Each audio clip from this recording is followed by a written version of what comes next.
it was overnight, like came on it off. About a week ago,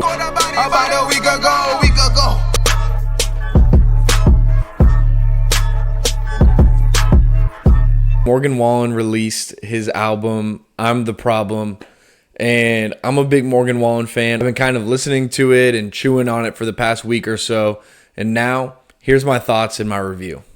I've been a Morgan Wallen fan since about Dangerous, the double album. That's the first album I really checked out of his and really, really loved it, really enjoyed it. One Thing at a Time came out. I also really enjoyed it. Didn't really think it was going to be able to age better than Dangerous. Thought Dangerous was untouchable, but honestly, as time has gone on, it's done what most Morgan Wallen albums do, and that's age like a fine wine. They just get better with time, and I actually think One Thing at a Time is better than Dangerous. And so my mindset going into this album, I had high expectations, especially with the singles. I think the singles were so good. I really, really enjoyed I'm the Problem, I Ain't Coming Back, Love Somebody, probably my favorite, and then Smile, Just in Case, Lies, Lies, Lies, like all like really, really great tracks to me personally. And so I was really expectant. I was a little bit hesitant about it being 37 songs, right? Like he's done these really long LPs the last two projects, and surely he can't keep it up. Surely he can't be that consistent again. And so this is kind of what my mindset was going into the album. So after first listen, I was a fan. I think it's the weaker of the last three off the rip, but there's still some really high highs on there. There's not really any overwhelmingly bad songs. I feel like it's still a pretty, it was a good album. And then I've taken this last week to listen to it, put it in the car, play it in the shower, play it on Alexa, just kind of see how the vibe is. And honestly, it's gotten better. Like I didn't even have any initial negative thoughts, quite frankly, but it just keeps getting better. The songs that I like, I love even more now. The songs I thought were pretty decent are growing on me. And so I don't know how Morgan Wallen does it. I really don't, because he consistently drops albums that are so long that for most artists, like that wouldn't work. It would be too much like bad songs, like just trim the fat, make it consistent and concise. But Morgan Wallen is just cut from a different cloth. He's just a different breed, and just he can put a 37 song album together and it is solid. Yeah, there's some songs that weren't my favorite, but it's still great. But I will say this. This is kind of, it's not necessarily negative, but it's just what I think we need to have moving forward when it comes to Morgan Wallen album. Yes, I think it's not going to be as good as One Thing at a Time. I do think it has potential to be better than Dangerous. I'm not sure about that yet. It just, again, time. You got to see how this sits with me and grows with me. Got to get out of recency bias, all the things. But the one thing that I think we need to learn from this moving forward is I think we're out on these super long albums. Yes, he's able to do it 3 times pretty well, but I think we're starting to see the cracks on this album. There was a lot more just kind of, okay, like, yeah, songs on here than there were on One Thing at a Time and Dangerous. Like, those things were stacked and only had about 1 or 2 that were kind of throwaways that I could go without. The rest of them, like, really great, really consistent, all kind of on the same tier of quality. And this album, again, no real, like, just 1 or 2 bad songs, but like the gap between the great songs and the good songs is really, really felt, I feel like. Like, again, I liked a lot of the songs, but not all of them were of the same quality as the really good ones, and I think I would have just preferred an album of just the really good ones. Maybe put the other ones on like a deluxe that you release later, or maybe it can be throwaways, and almost like how Drake did a care package, right? Like, it's not an official album, but we're just going to put these songs out there kind of vibe, I think could work if Morgan's really wanting to release these songs.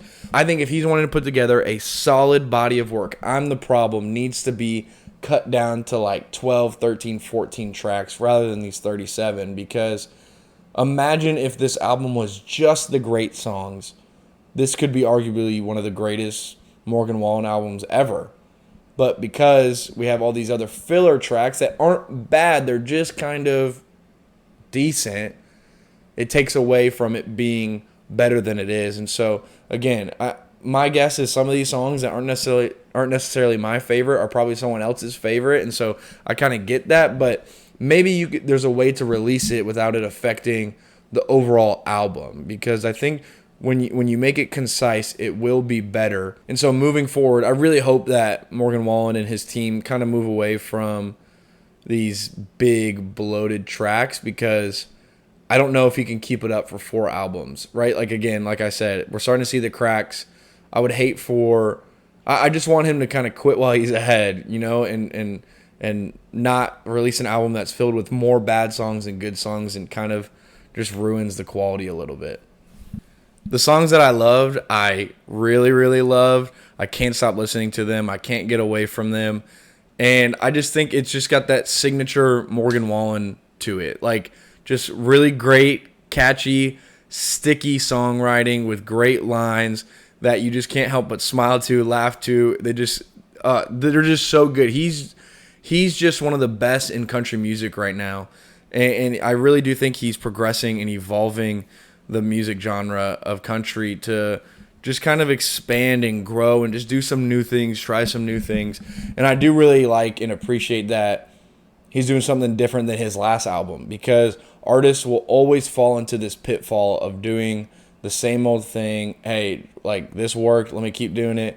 But I just really do feel like he was doing something a little bit new, but still staying true to Morgan Wallen. I like how the last album had a little bit more of the trap, upbeat, hi-hat, hip-hop type influence. This one, no, it's still there because Morgan Wallen does a great job with that, but it's not very predominantly on this album. There's a lot more vibey, chill, not necessarily slow, but just a little bit more laid-back tracks, and his vocals really lend well to that. A little bit more poppy, and I don't hate that at all. I really like this album. I really like this project. I don't think it's like one of his greatest, but it's solid music, right? Like, Morgan Wallen has just put himself so high. He's created this such high standard that I think people expect just unbelievable, mind-blowing music every single time. And, like, he still delivered a great project with this album. And I think we need to just take it as that. We don't need to compare it to other things. We got great music on this album. And yeah, the stuff I said earlier still is true. But there's great music. Like this is entering my playlist. This is in my car all the time, and that's what I look for in an album. Do I like the music? I don't need to compare it. And yeah, we can still do that. But at the end of the day, who cares if it met your expectations? Who cares if the whole thing was as good as you wanted it to be? Was there songs that you enjoyed? And for me, yeah, there was a lot of songs I enjoyed, and that's what makes a good album. So going through and giving a rating out of 5 for each song on the album, I got I'm the Problem with 4.5. Really loved this single. I Got Better, 4.5. This was my favorite song initially on first listen of the album. Superman, I gave a 4. What I Want, gave 4.5. Love this one. Super catchy, super fun. Tate McRae does a great job. Just In Case, 4.5. Really great start to the album. Interlude, I'm seeing on TikTok people loving this one. I just was not vibing with it. I gave it 2.5. Falling Apart, gave 3.5. Shoal, Chevy, and Browning, 3.5. Eyes Are Closed, 3.5. Kick Myself, 3.5. I think we're starting to see a little bit of like the not bad, but definitely not needed on the album. 20 Cigarettes, 4. TN, 3.5. Missing, 3.5. Where'd That Girl Go, 4. Thought this one was kind of fun and clever. Genesis, 3. It's not a bad song, but I just think for me personally, I know that Morgan Wallen's songs, and even just on this album, songs that I will give a high rating to, content-wise isn't always the best, but something about this one, about almost like glorifying and promoting and just being okay with temptation as like the main idea of the song, just didn't necessarily sit right with me personally, and just kind of what I struggle with as a follower of Jesus. So, like, yes, it sounds good, but I just can't really listen to it personally. Revelation, I gave 4. Number 3 and number 7, gave 4. Kiss Her in Front of You, 3. Just kind of an odd track that the premise of the song, I don't know, it's just weird to listen to. If You Were Mine, 3, kind of generic. Don't We, 3.5. Come Back as a Redneck, 2.5. It may not mean nothing to y'all, but understand nothing was done for me. Love Somebody, 5. Dark Till Daylight, 4. The Dealer, 4. Absolutely love the line of, should take more time talking to the dealer than worrying about the hand I was dealt. Just honestly like a really great line to the song. Leaving's The Least I Could Do, 3.5. Jack and Jill, 3.5. I Ain't Coming Back, 4.5. My goat, Posty. Nothing Left, 3.5. Drink Until It Does, 3.5. Smile, 4. Working Man Song, 2.5. Just bad song. Whiskey in Reverse, 3.5. Crazy Eyes, 3.5. LA Night, 3.5. But it's growing on me. Could potentially be 4 here in the next few days. Miami, 4.5. My current favorite. I see a lot of people roasting this song on TikTok, saying the sample's annoying. Even though I love this song, I saw one comment that said it was like featuring Alvin and the Chipmunks, which I can't lie, that's hilarious. But I do love the song. I think it's super fun, super catchy. Lies, Lies, Lies, 3.5. And I'm a Little Crazy, 3.5. So when I average that out, the album comes out to about a 3.7 rating, and I'm going to round that up to a 4 out of 5. Great project, solid project. I think it could potentially age and grow a little bit, but right now I'm giving it a 4. It's a great, solid album. Not mind-blowing, nothing crazy, but again, great music. I can't help but enjoy listening to it. So let me know what you think. Are you a fan of I'm the Problem? Do you agree with me? Do you disagree with me on anything? Let me know. Drop it in the comments. I want to hear your thoughts and feelings on the album. And also, if you have any prayer requests, anything I can be praying for you or believing with you for, please let me know in the comments. I'd love to do that. Deuce homies.